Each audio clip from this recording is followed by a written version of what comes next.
Osmanlı Devleti, 1299'da Osman Gazi tarafından kuruldu, 36 padişah tarafından 623 yıl yönetildi. En parlak dönemini Kanuni Sultan Süleyman devrinde yaşadı. 3 kıtada hüküm sürdü, çok uluslu ve dinliydi. Birinci Dünya Savaşı sonrası yıkıldı, yerine 1923'te Türkiye Cumhuriyeti kuruldu. Osman Bey, 1258 yılında doğmuş, 1326'da vefat etmiştir. Babası Ertuğrul Gazi, annesi Hayme Ana'dır. 1299'da Söğüt'te Osmanlı Beyliğini kurarak bağımsızlığını ilan etmiştir. Adaletli yönetimi, gaza anlayışı ve fetihleriyle tanınır. Orhan Gazi, Osmanlı Beyliği'nin ikinci hükümdarıdır. 1324 ila 1362. Osman Gazi'nin oğludur. 1326'da Bursa'yı fethedip başkent yaptı. İlk düzenli orduyu kurdu, İznik'te ilk Osmanlı medresesini açtı. Bizans'tan İznik ve İzmit'i aldı. Rumeli'ye geçişi başlatarak Osmanlı'nın Avrupa'ya açılmasının önünü açtı. Yerine oğlu 1. Murat geçti. 1. Murat, Hüdavendigar, Osmanlı'nın 3. padişahıdır. 1362 ila 1389. Orhan Gazi'nin oğludur. Balkanlarda büyük ilerleme sağlamış, Sırp Sındığı, 1364 ve 1. Kosova, 1389 savaşlarını kazanmıştır. 1. Kosova sonrası şehit edilmiştir. İlk düzenli orduyu kurmuş, sultan unvanını kullanmıştır. Yıldırım Bayezid, Osmanlı'nın 4. padişahıdır. 1389'da tahta geçti, hızlı fetihleriyle Yıldırım lakabını aldı. Anadolu'da birçok beyliği Osmanlı'ya kattı. İstanbul'u kuşattı ama fethedemedi. 1396'da Nibolu'da Haçlıları yendi. Ancak 1402'de Timur'a karşı Ankara Savaşı'nı kaybedip esir düştü. 1403'te vefatıyla Osmanlı'da fetret Osmanlı padişahları arasında 5. sıradadır ve 1413 ila 1421 yılları arasında tahtta kalmıştır. Çelebi Mehmet olarak da bilinir. Ankara Savaşı'ndan 1402 sonra çıkan fetret devrini sona erdirip Osmanlı'yı yeniden birleştirmiştir. Bu yönüyle Osmanlı'nın ikinci kurucusu sayılır. Döneminde iç karışıklıklar bastırılmış, devlet otoritesi yeniden sağlanmıştır. Sultan II. Murat, Osmanlı'nın 6. padişahı olarak 1421'de tahta çıktı. Genç yaşta İstanbul'u kuşattı, Balkanlar ve Anadolu'da önemli fetihler yaptı. 1444'te Varna Savaşı'nda Haçlı ordusunu yendi. Oğlu II. Mehmet'e tahtı devretse de, yeni tehditler üzerine tekrar tahta çıktı. 1451'de vefat etti ve Osmanlı'yı İstanbul'un fethine hazırlayan lider oldu. Fatih Sultan Mehmet, 1453'te İstanbul'u fethederek Orta Çağ'ı kapatıp Yeni Çağ'ı başlatan Büyük Osmanlı padişahıdır. 21 yaşında imparatorluklar yıkan bu lider, aynı zamanda bilim ve sanata da önem vermiştir. Hükümdarım ama bilim karşısında eğilirim, sözüyle hafızalara kazınmıştır.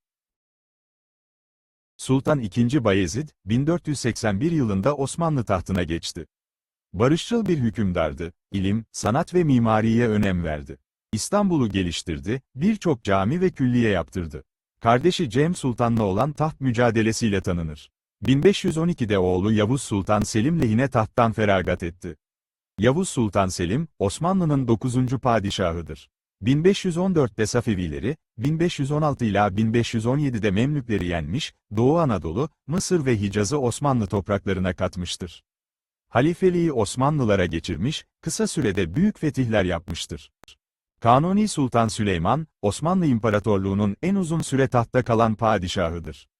46 yıllık hükümdarlığında hem doğuda hem batıda büyük zaferler kazanmış, aynı zamanda kanunlarıyla devleti adaletle yönetmiştir. Avrupa'da, Muhteşem Süleyman, olarak anılmış, kültür, sanat ve mimaride altın bir çağ yaşatmıştır. II. Selim, Osmanlı tahtına 1566'da, babası Kanuni Sultan Süleyman'ın yerine geçti. 8 yıl süren saltanatında, Kıbrıs fethedildi ve Osmanlı donanması İnebahtı'da büyük bir yenilgi yaşadı. Devlet yönetimini büyük ölçüde Sadrazam Sokullu Mehmet Paşa'ya bırakan II. Selim, saray yaşamına ve eğlenceye düşkünlüğüyle tanınır. 3. Murat, 1574 ila 1595 yılları arasında Osmanlı padişahıydı. Saltanatı süresince İran'a karşı uzun savaşlar yapıldı ve önemli kaleler fethedildi. Saray hayatı lüksleşti, kardeş katli geleneği sert şekilde uygulandı. Bilim ve sanat desteklendi. Dönemi Osmanlı'nın güç gösterdiği ama zayıflamaya başladığı bir dönemdir. 3. Mehmet, 17. yüzyılın sonlarında Osmanlı tahtına çıkan bir padişahtır. Saltanatı sırasında devletin yeniden güçlenmesi için önemli reformlar yaptı. Eğitim ve ordu alanında yenilikler getirdi. Aynı zamanda sanat ve kültürün gelişmesini destekledi. 1. Ahmet, 1590 ila 1617, 1603 ila 1617 yılları arasında Osmanlı padişahıydı. 14 yaşında tahta geçti. Sultanahmet Camii'ni yaptırdı. Kardeş katlini kaldırarak yerine yaşça büyük olanın tahta geçmesini sağladı. Zitvatorok Antlaşması onun döneminde yapıldı. 27 yaşında vefat etti.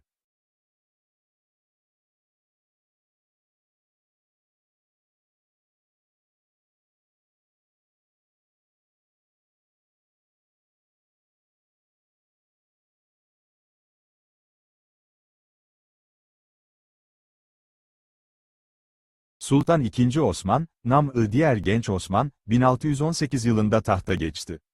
Osmanlı tarihinde ilk ıslahat yapma girişiminde bulunan padişahtır. Yeniçerilerin disiplinini sağlamak için orduyu yenilemek istedi ama bu, sonunu getirdi. 1622'de bir isyan sonucu tahttan indirildi ve genç yaşta öldürüldü.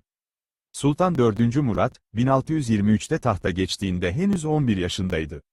Genç yaşta Osmanlı tahtına çıkan padişah, zamanla sert mizacı ve otoriter yönetimiyle tanındı.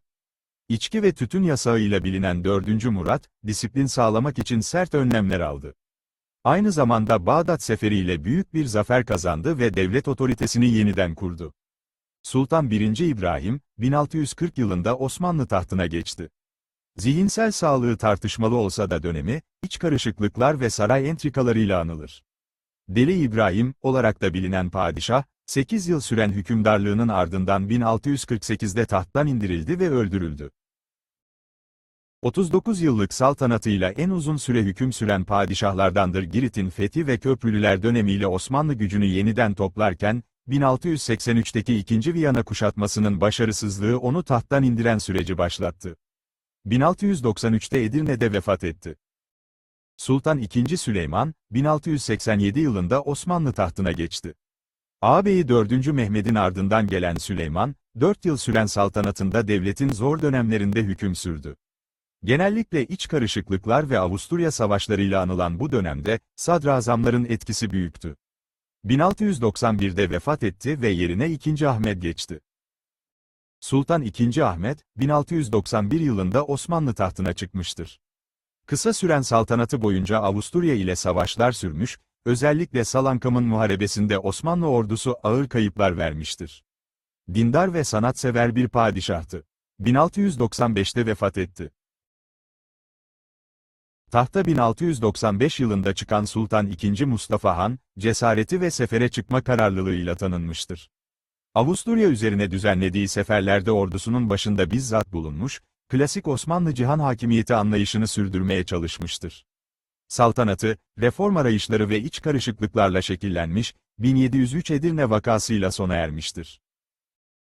Sultan III. Ahmet, 1703'ten 1730'a kadar Osmanlı tahtında kalmış, Lale devriyle tanınan bir padişahtır. Sanata, edebiyata ve mimariye büyük önem vermiş, ilk matbaanın Osmanlı'da kurulmasına öncülük etmiştir. Sultan I. Mahmud, 1730 yılında tahta geçti. Patrona Halil isyanı sonrası düzeni sağladı. Bilime ve sanata önem verdi, özellikle kütüphaneler kurdurdu. Ayrıca Osmanlı ordusunda modernleşme çabalarını başlattı. Döneminde hem iç reformlar hem de dış savaşlarla mücadele etti. Sultan III. Osman, 1754'te tahta geçti. Sert mizacı ve halktan uzak duruşuyla bilinir. Sarayda sadeliği tercih etti, batılılaşma yanlısı reformlara mesafeli durdu. Kısa süren saltanatı, derin izler bırakmasa da Osmanlı'nın değişim sancılarına sahne oldu. Sultan III. Mustafa, 1757 yılında Osmanlı tahtına çıktı. Orduda ve donanmada reformlar yaptı, bilime önem verdi. Mühendislik okulları açtı, devleti modernleştirmek için çalıştı. Zorlu bir dönemde tahtta kaldı, ancak yenilikten hiç vazgeçmedi. Sultan I. Abdülhamid, 1774'te tahta çıktı ve Osmanlı'nın zayıfladığı bir dönemde devleti yönetmeye çalıştı. Eğitim kurumları açtı, donanmayı güçlendirdi. Dindar, sabırlı ve halkına yakın bir padişahtı. 1789'da vefat etti. Sultan III. Selim, 1789'da Osmanlı tahtına çıktı. Yenilikçi bir lider olan Selim, Nizam-ı Cedid adlı modern bir ordu kurdu ve devleti güçlendirmek için reformlar başlattı. Sanata, özellikle de Türk müziğine büyük katkılar sağladı. Ancak yenilikleri bazı grupların tepkisini çekti ve 1807'de bir isyanla tahttan indirildi. Sultan 4. Mustafa, 1807'de Osmanlı tahtına çıktı. Kısa süren saltanatı döneminde, 3. Selim'i tahttan indirerek gerici güçlerin desteğini aldı. Ancak reform karşıtı politikalarıyla tepki topladı.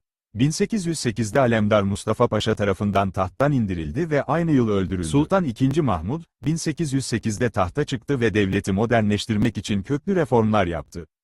1826'da Yeniçeri Ocağı'nı kaldırarak Asakir-i Mansure-i Muhammediye adlı yeni orduyu kurdu. Eğitim, kıyafet, bürokrasi ve sağlık alanlarında önemli adımlar attı. Onun dönemi, Osmanlı'da batılılaşma sürecinin hızlandığı bir dönüm noktasıdır. Sultan Abdülmecit, tahta 1839'da çıktı. Tanzimat Fermanı'nı ilan ederek modernleşme sürecini başlattı. Eğitim, hukuk ve yönetimde önemli reformlar yaptı. Batılılaşmaya açık bir padişahtı. Dolmabahçe Sarayı'nı inşa ettirdi. 1861 yılında genç yaşta hayatını kaybetti. Sultan Abdülaziz, Osmanlı tahtına 1861 yılında çıktı. Modern donanmayı güçlendirdi, demiryolları inşa etti ve Batı ile yakın ilişkiler kurdu. Sanata ve spora düşkündü. Ancak ekonomik krizler ve siyasi baskılar döneminde tahttan indirildi. 1876 yılında şüpheli bir şekilde hayatını kaybetti. Sultan 5. Murat, Osmanlı tahtına 1876 yılında çıktı, ancak yalnızca 93 gün padişah kalabildi. Ruhsal rahatsızlıkları nedeniyle tahttan indirildi.